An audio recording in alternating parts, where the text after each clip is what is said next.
ตั้งใจเฮ็ดดีเว้าก็ให้มันดีเป็นประโยชน์กับตนเองและผู้อื่น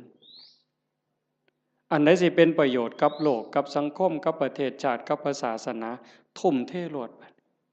พ่อก็สิได้นำแม่ก็สิได้นำคนดีมันเกิดขึ้นบ่นี้โยม